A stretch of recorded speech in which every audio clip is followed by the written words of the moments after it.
Good morning everyone. कैसे हैं आप सभी?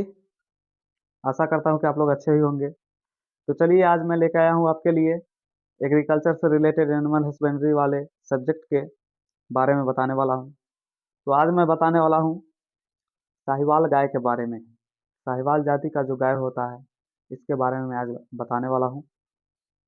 तो चलिए, बताता हूँ पूरा डिटेल से, इसको मैं आज समझाने वाला हूँ, तो समझते रहिए। तो सबसे पहले इसका जानेंगे उद्गम स्थान कहाँ है। साहिवाल जाति के गाय का जो उद्गम स्थान है वो कहाँ है? तो इसका उद्गम स्थान पंजाब का मध्य शुष्क भाग, विशेषकर मोंटगोमरी जिला में, और पश्चिमी पाकिस्तान इस जाति का उद्गम स्थान माना जाता है। भारत में, अब मान लें कि भारत में आप कहाँ कहाँ पाया जाता है, तो भारत में पंजाब, हरियाणा, दिल्ली, उत्तर प्रदेश, मध्य प्रदेश, इन राज्यों में साहिवाल जाति बड़े फार्मों में पाई जाती है। तो आप जाने इसका शारीरिक लक्षण क्या है। तो इसका माथा जो होता है वो मध्य आकार का होता है। इसका माथा मध्य आकार का तथा पतला होता है, परंतु नर में भारी होता है। माथा आंखों के बीच चौड़ा तथा भौं भारी होता है। माथा आंखों के बीच चौड़ी और भौं जो होता है इसका भारी होता है। तो ये जो भारी होता है, इसके कारण ये पशु जो है, प्रतीत होता है कि सो रहा है, वो ऐसे प्रतीत हो रहा है। दृढ़ और नथुने चौड़े होते हैं, और इसको चौड़े होने के कारण पशु सोते हुए प्रतीत होते हैं। इसका कान जो होता है मध्य आकार का होता है। सींग छोटे तथा बिना नोक का होता है। इसके सींग में नोक नहीं होती है, बिना नोक का होता है। इस गाय में सींग हिलते हुए पाया जाता है, यानी कि इसका सींग जो होता है वो हिलते रहता है, हिलते हुए पाया जाता है, जो कि सुंदरता को, गर्दन पतली तथा लंबी होती है, जो कि सुंदरता को इसको बढ़ाता है। पतली लंबी, और इसको वो जो मांसपेशियां होते हैं वो थोड़ा बड़े होते हैं, इसके कारण ये सुंदरता इसकी दिखती है।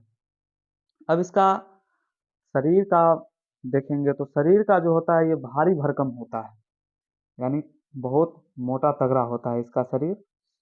और रंग की बात करें तो रंग हल्का लाल पीला, पीला लाल, कत्थक, गहरा कत्थई, भूरा धब्बे के साथ होता है। और इसके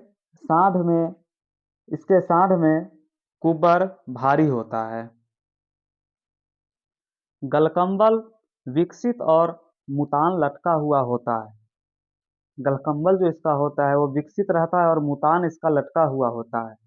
छाती चौड़ी गहरी होता है।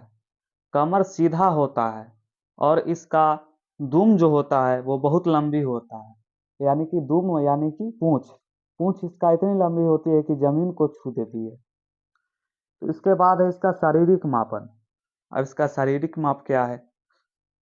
हम नर के देखेंगे ऊंचाई, खराई, यानी कि तो नर की ऊंचाई देखेंगे तो 1.35 मीटर है इसकी ऊंचाई, यानी कि 1 मीटर 35 सेंटीमीटर है। और इसका लंबाई 1.45 मीटर है। और इसके औसत भार की माप करेंगे नर के तो 5 कुंटल 50 केजी, यानी 550 केजी है।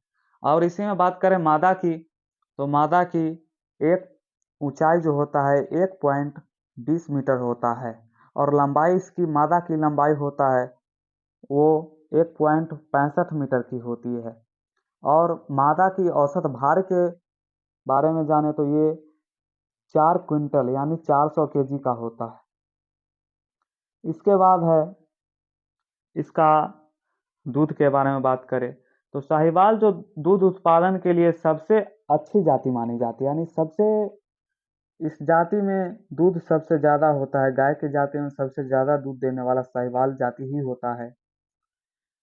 गांव में एक ब्योत में 1350 लीटर देता है। गांव में देखा गया है इसको देते हुए। अब मान ले कि आपको जानकारी अगर नहीं हो कि एक ब्योत में कितने दिन होते हैं। एक ब्योत तो मैंने बता दिया, पर एक ब्योत में होते कितने दिन हैं? तो एक ब्योत में 300 दिन होते हैं। 300 दिन में 13 कुंटल 50 केजी यानी 1350 लीटर देखा गया है। तथा अच्छे फार्मों पर एक ब्योत में दूध का उत्पादन लमसम मान लीजिए 2500 लीटर तक हुआ है फार्म में। और गांव की बात करें तो 1350 यानी 1300 से 1500 के बीच। और ये फार्मों में देखा जाएगा कि फार्मों में जो है कुछ उसको लिमिट से भोजन पानी मिलता है, और हमारे गांव में जो होता है वो कभी भी कुछ भी हो जाता है। इसके बाद दूध उत्पादन जो होता है इसका फार्म में होता है 2500 लीटर। तो आज तक इतना ही। फिर मिलते हैं कल के लास्ट वीडियो में। चलिए अब कल के वीडियो में मिलते हैं। आज के लिए इतना ही। धन्यवाद। थैंक्स।